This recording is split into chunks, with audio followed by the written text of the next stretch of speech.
After another long hiatus, salutations everyone! Y'all may be wondering where I've been. Well, it's just me finishing the last semester of college, you know how it is. Get me out. But on the bright side, I now have this fancy piece of paper I can now hang on my wall. This better be worth the debt. After all this time, how about we get to the video topic I promised like 2 months ago? I can't seem to remember what it was though. I revisit the topic of my first Deltarune crack theory, the Forgotten Man. Yet another closely cast-related entity, and the one we've had the longest in Deltarune. What this guy has to do with either the Doctor or the goings-on of the game has been decidedly vague. But as of the new chapters, its vagueness has significantly decreased. This video will start out fairly standard for me, going over the facts, where things are implied to be going, and general conceptions of the fandom, but I'll furthermore be composing an updated version of my old crack theory from 16-ish months ago. Feels older. Before anything else, I humbly request y'all to like and subscribe, so you too may don't forget about videos such as this. All that's left to do now is to put on our faces, wash our coats, and delve into this egg-mongering fellow. The Forgotten Man, or the Man with One Eye, whose appearance we've never actually seen before, but we've certainly seen much more of him. Always with the space-time shenanigans via wrong warps and the like, be it to aesthetically and developmentally incomplete rooms, or bizarre rendition of Hometown's hospital, he pretty much goes all out in Chapter 3 with a whole last domain in an isolated part of the original game, where he can spit some cryptic nonsense and instructions on where else to find him. Not even just himself or his eggs apply to this, as even his Valentine's Day letter just up and went poof after being spread and archived. It'd be like Noel's own man egg in Cat Petters. This is just something that happens when the man stuff is satisfied and cared for, but who knows. More on the light world outside of Noel, the man does show up, although really stretching the phrase there, around QC and Donut Guy. Both instances serve to lock us out of traversal options, and for what it's worth, may tie into a larger man quest as described in Man Country. Toby only knows what food and eggs have to do with anything, but looks like this debatably excellent Leitner-like guy is also giving... I don't remember how I was going to end this sentence. Beyond Chris and Noel, the prime recipients, Chris also relays the black and white ovals to Sans and Asgore, and stores all of them later in the classroom with Temmie, who may have already had one of her own. And yes, it is very much not lost on me what these Leitners have going on themselves. From here, it should be noted that Noel isn't the only non-Chris entity who at least knows of the man to some degree, as stated before, but there is more. To rattle off how they're involved, they go by direct mention or otherwise acknowledgement of the man and or his eggs, which importantly includes Bampton and Gaster, the latter of which believing the eggs to be issues, according to the PlayStation 4 ending and trophies. There are those who give instructions for and passage to the man, such as Bibliox, Shutta, and Organic. Like Spampton, Gerson's another secret boss with some link to the man, as it's indicated that the man has some money in the donation fountain, part of the towards his quest, in accordance to how many eggs you've collected up to that point. There are also characters in close proximity or self-associated, like that of the annoying dog, Ribic, of course the Sun-Flying Aces, and Unseen Artist. Seems bizarre, but this artist might be so sorry, which would fit in with a lot of things going on with the man, but also muff it with the connections to donuts and the donation fountain exclusive Gold Widow armor. We've got The Consequence Brothers, linking through the original game, Tale of Hell, and Roots business, as well as the Spampton sweepstakes demonstrating Frandon the man's vector of Cat Petters. Des for also being lost where the forest would grow, for the trip ticket to nowhere being found under the ball machine after going into her secret room, and the Ribics being both instrumental to this and verbally referencing her as the lost girl. And somehow Lancer sneaks his way into this too. We still don't know why that is. Further regarding Friend and Eram, following their example of level of violence, execution points, and corruption of Chris, Noel, and the player, such actions appear to be inversely correlated with the man's appearances, such that Chapter 2's Weird Route and Chapter 3's Sword Route pre-patch makes finding the Forgotten Man's rooms completely impossible. Who needs therapy when you can freeze and slash away your problems? Why grow past your old demons and shortcomings when can be gamer? That may be all for official stuff, but there is a sort of in-between topic that I want to get through before we get into full-on speculation on the man, particularly involving how the ideas for him came to be. We have the probable inspirations for the Forgotten Man, which from what I can gather are two from the Mother series, which yes, very typical for this series, but take a listen. First is the Earthbound Beginnings character of well, the same name actually, being a man whose greatest desire and hobby is to be forgotten while residing in an appropriately dreamlike realm of Magicant, who you must also pass by answering a bunch of yes-no questions asked by the man. This one's actually explained by Toby himself in the Nintendo Life's Mother series documentary, where he remarks on Mother's Forgotten Man being ironically very memorable. For the other, there's Mother 3's leader, the sole keeper of memory from the previous world, long forgotten by everyone else, sudden lost memories being stored in a special egg. The refugees from the old world residing in an isolated isolated village on the Nowhere Islands. Now the new world is at the mercy of a tyrannical traveler of space-time first introduced in the previous game. During so, Leader is also the one to give the party a long recount of all this information in detail, broken up by calls to confirm understanding. I think both these examples speak for themselves, but that about wraps up for what we need. Wait, hold on. Connections to science. Interloper in the wrong time and space.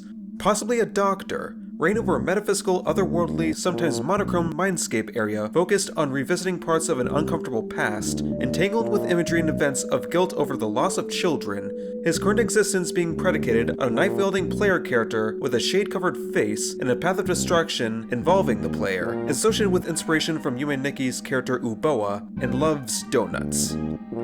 Do you see it? Do you see my grand vision here? The Forgotten Man is based on Dr. Andonuts. This makes sense, right? Toby already pulls so much from the Mother series, and repurposes a host of ideas from his Halloween hack, despite his embarrassment of the ROM hack itself. So this expansion of Dr. Andonuts, his version of him, would be like the final loose end from here that he hadn't made full use of yet, albeit with the reallocation of themes of shame, guilt, and self-loathing. Although as cosmically fitting as it would be for a spiritual reprisal of Dr. Dan Donuts here, I doubt Megalovania would play for a hypothetical Forgotten Man fight, as either it or its striking sibling could be more appropriate for a more dire scenario elsewhere in Deltarune. I mean, he could try, I couldn't stop him. However this end of the inspiration might hold up, if it does hold up, I'm certain, like with everything else, Toby's learned a lot with much practice and hindsight in these past 18 years to make something truly unfettered from his teenage self in the 2000s. Would you stop it? With the basics and facts covered, we can focus on the bigger questions and theories, most of which set around everyone's favorite topic, Dr. W.D. Gaster. One such big question involving the bony fellow is obvious. Is Gaster the Forgotten Man? For the short response, good question. For the long response, I'd say they're almost definitely not one and the same, but they're probably not really all that separate either. To better ensure we're on the same page, let us compare the two men of mystery. Both Gaster and the man are ostensibly men, of course, found by chance in rooms between, at least starting with the aesthetics of the surrounding area, but further breaking down and more explored. Both speak in all caps, both are associated with monochrome and copies, most strikingly with the eggs themselves, goners, and the man being depicted by Chris, albeit inadvertently, as a monochrome smear. Moreover, they appear to both be aware of the player's name, as the suspected flying ace in Castletown demonstrates, and the men are likewise very meta. There's also the gray grass, which while I'd like to go into further detail in another video, it's like 4 different things in and of itself. The shelter and other surrounding things are obvious. Shadow crystals and secret/shadow bosses are yet another commonality, as both explained before, but the bitter tier item itself has 2 vectors of association with the man, and is yet another place of relation to the bosses. And lastly, there's the whole thing about both of these men being forgotten, retconned, or otherwise erased. Just look at Noel and Spamton for example. They keep going ahead and spoiling the men's game. Honestly, it's impossible for them to have mysteries in universe, because of nosy people like them. They don't keep all this between them, and since they do things like post this stuff online, they no longer get any more secrets. The Assassins surely aren't impressed, and really, that current state is their fault. Hey, wait a minute.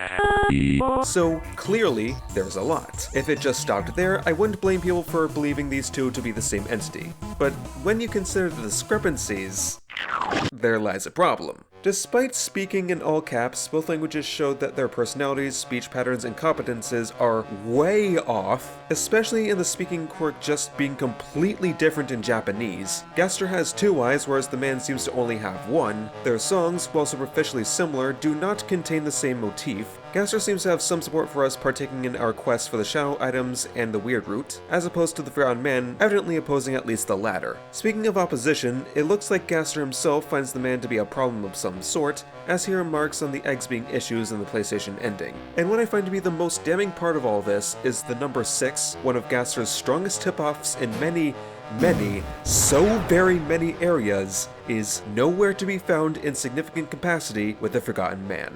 That really puts a damper on things, doesn't it? While these issues should be widely recognized, let's not just say it's a deal breaker, given all the Gasterisms described prior. We can work with this. With everything we know, what might be the 2 men's actual relation?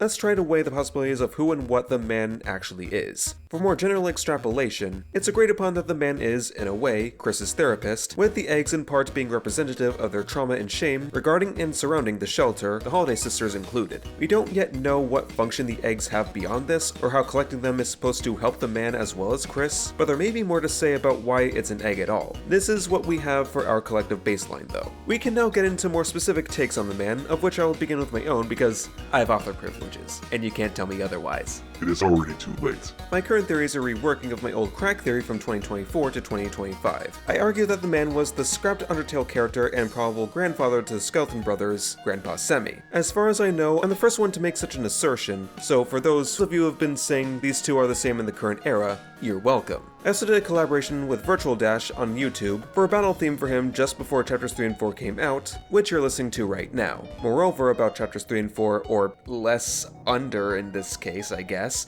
they did certainly complicate things, such that I can no longer use my fan design for old pops here for the same subject, but other things added did actually play into the crack theory quite a bit, which was quite the welcome surprise to me, as you can imagine. Namely, the emphasis on the bark in chapter 4 being like Temmie's nonsensical joke when Semi's song plays, as we're even more sure of Temmie's connection to the man now. However, also related to Semi's theme, just like with Honk Song in chapter 2, actually even more than that, it is completely copy-pasted into chapter 4.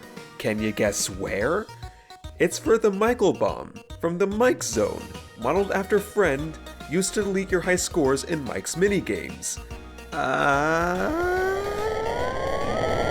Despite these supportive details, it's clear to me that the Forgotten Man cannot just be Grandpa Semi 1-to-1, but I think it's still likely that the former could be repurposing parts of the latter, kind of like how some would argue Gaster himself did in the same way, partway through Undertale's development. As of now, I view the Forgotten Man in its totality as an abhorrent amalgamation of several different characters, but it's like a collaboration, you know? It'd definitely help if we knew anything officially regarding any of these three characters' development histories, but it's okay. Toby's gonna loosen his lips eventually. Just give him like 4 years. There is the secondary theory I had in tandem with the Grandpa Semi crack theory that seems to have aged the finest of all, regarding more of the what rather than the who of the man, specifically in that the man is a goner, or closely goner adjacent. Here's what I mean. The way I see it, the eggs are meant to resemble Gaster's face and or head, being like a cracked black and white egg, which I am not the only one to claim of course, but furthermore for my own interpretation, the reason this is the case may be due to Chris meeting or at least witnessing Gaster in the shelter, when they and Des got lost after following the pointed tail. Either due to Gaster's propensity for self-obstruction, Chris's repression, or both, they can barely remember the doctor, with the very rough idea of his face being the only thing Chris can reliably recall. This will lead them to attempt to replicate what they saw by drawing it, with lots of trouble, but eventually, it and the egg that further represents it is complete. An imperfect, colorless copy made by Chris from something that they saw behind where a tree would be, which would come into a life of its very own. Yes, if true, this would make the Forgotten Man a goner Gaster. In the context of Undertale and Deltarune, this has to be one of the most redundantly awesome things ever uttered by humans. In addition to explaining why the man acts like an in-universe Gaster knockoff, as in this case, he literally is. Maybe this is also somewhat explanatory of why the man is always willfully obstructed and hiding out in pocket dimensions. Gaster, either by his nature or his will, may be trying and failing to snuff out his copy, the unauthorized if flawed depiction of his visage. But as for said depiction, in place of the old Grandpa Semi take, I've now drawn this. A jolly fellow, isn't he? Whether or not my take of the man is flattering for Gaster probably isn't either way. This can be seen as cosmic payback to Gaster on Chris's part for the creation of the vessel, which looks to be a goner Chris. An eye for an eye in the literal sense, I suppose, or maybe even a hand in this case. Let's give the other fandom interpretations their time. Gaster is literally just the man. No! More respectively, our Gaster is Undertale Gaster, whereas the man is Deltarune Gaster. This was something I was much more sour about, but I've grown to at least give it the time of day. The thought process is that Undertale Gaster, after being shattered across time and space due to his faulty darkness experiments or what have you, invaded Deltarune's universe and changed a bunch of stuff, which already fits into many major interpretations and implications anyway, either from his manual editing or by overriding with his presence his native Deltarune counterpart, a doctor in Hometown's hospital, that otherwise have no stake in the unethical machinations of his Satan analog of a counterpart, was quashed into near oblivion. This would serve to explain how he's connected to the previous version of the world, particularly hiding out in the deep reaches and pockets with minimal tampering, should that widely regarded theory be true, as well as how others and even himself forget the guy and his name. Again, I don't particularly buy this theory, such that it doesn't properly address the goner aspects as far as we know, cause further question into what the Skeleton Bros' involvement in familial relation to Gaster even is and how it would work at all. It doesn't have plausibility for the singular eye, but I think this theory is at least interesting. Next is what I find to be almost the opposite theory. The man is a rogue or otherwise hostless piece of Gaster that took form. As Gaster Follower 2 explains his possession of a piece of Gaster, and his status as a goner implying that the others officially known as such likely are also hosting such pieces, this theory proposes that the Forgotten Man is like a lesser mystery man. But instead of being something like a flayed body or husk of the greater being, he is essentially a disused shard that grew anew. Like a sponge. Though like it being the inverse of the previous, it also has the inverse of the shortcomings. Still, I can easily see something like this being the case for the man. I have another proposition of my own, albeit a brief one. What if the man is like the opposite of a Titan? Or the opposite of at least kind of what the Knight and Eram are, appropriately. If the Titans are hatched from fountains, and spawned from fears and nightmares, maybe our resident Eggman would be made or hatched from Chris's hopes and dreams? As for what the man would look like, I did share my own take from earlier, but I've seen others share interesting concepts of their own. First, there are others like me who made a more direct Gaster knockoff, even being me to it, so props there. To the more distinguished from my own, they're the ones based off of a flipped mystery man, which in itself is cool, but once again ignores the single eye implication. But the types I find the most interesting is having the man look like Redacted, who would theoretically be a solid fit, as it would seem to be a prototypical or otherwise early attempt at making Gaster, or arguably remnants of Grandpa Semi, but maligned to unfinished and dummied out room and events from an older version of the game, not too much unlike what the Forgotten Man seems to be in canon, on top of literally having a censored design like its working name. This isn't to ignore the multiple complications, like the speech quirk and retroactive canonicity probably being pains to reconcile with, but for the concept itself and a potential inspiration or callback, that'd be pretty neato. To be honest, I think a lot of these takes that I've seen have varying but at least decent levels of neatology, both in design and character. Chances are, parts of some of these might make it into whatever the canonical answer is. Check for weaknesses and compliance with canon for your own art and the like, but don't doubt your creativity just because you missed a detail or so.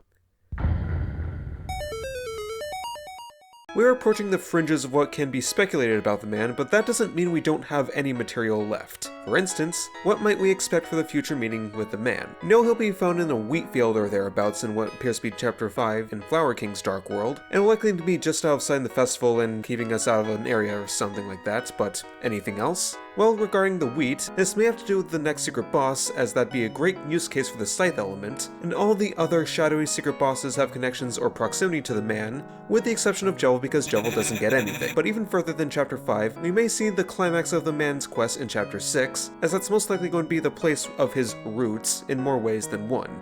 The shelter. But I do like to think that place the man would eventually meet us would be in this forlorn bunker, with the breath instructions pertaining to that. And yes, Chapter 7 is just a complete unknown for the man, so I'm just gonna pretend that doesn't exist. I do expect there to be more Friend, Noelle, and original game business going on with the shelter, particularly regarding the Forgotten Man in this case for reasons that ought to be well set, but there's one thing I know everyone should be excited for: a Forgotten Man boss battle. This one's gonna be rather irregular, as I can't imagine the man would want serious bodily harm to Chris, as well as keeping a hopeful if otherwise wistful tone for most of it. As such, I imagine this would be like a souped up secret boss version of a chapter's tutorial boss, as to put a bow on Chris's progress and parts of their trauma and guilt that wouldn't otherwise be fully cleared up by the end of the base game. Think the Gerson boss fight in Intention, the Sound of Justice boss fight in Mood, and some mic in between. The attacks and style would likely pull from what Gaster's attacks might be in his boss battle, yes, but not quite as much as you'd think. Instead, we look to a couple other more minor characters that the man has a strange connection with, Muffet and So Sorry. The man returning the favor to Chris by drawing his own creatures to life in his foreign time and space, sharing very expensive pastries to both challenge and heal the human, and for the deepest violet cherries on top of this grand cupcake, the majority of the battle would feature the Purple Soul mode. Really, all we need is to get some Glide representation in Chapter 5 to round out the Kickstarter fan troll monsters, and we're golden. I genuinely don't know what the significance of this is, but hey, seems meta, so I can suspend my disbelief for the for the time being. As for the battle theme, well, you're listening to it. Yet another collaboration between Virtual and I, which should be uploaded if you're watching this, so you're more than welcome to listen to that on its own once you're done here, and do give Virtual's own channel a look too. But finally, what sort of reward would we get out of beating the man? We could get the usual, like some sort of powerful item, which would be appreciated nonetheless, but once again, I think Gerson gives us a good template. How about some sort of permanent stat increase or even act for Chris, as to better show their own growth that the player and the man helped them throughout all these years, or days. Even something as simple as Chris's courage act being selectable in battles then on would be fantastic. Overall, much like the Forgotten Man's inspirations, this is one encounter that should not soon fade from memory. The last thing I want to ask in regards to what might be revealed in the future, apart from everything else that I've said, is something surprisingly simple. What is his name? Seriously. The eggs seem to have his name if they're not just named after Gaster or something, so what is it? I guess it largely depends on who and what he is, so this could vary greatly. Is it Wingdin? Semi-Seraph? Dingbats? HT Dumpty? Is this important right now? Probably not. But it is peculiar how we don't have much of anything on this, so let's just wait for it when it comes to us. I have properly replaced what my inexperienced self stumbled themselves through. I still don't know how I managed to make over an hour of that with much less than what we have now, but that stands squarely in the past. If you have anything to add, comment below, and if you wish to further support me, my Patreon is in the description, now with some reworked tiers. Your presence and participation is appreciated. As I finish talking about this game for now, I will ensure y'all that my next video will be of the game within this game, the original game. See y'all then.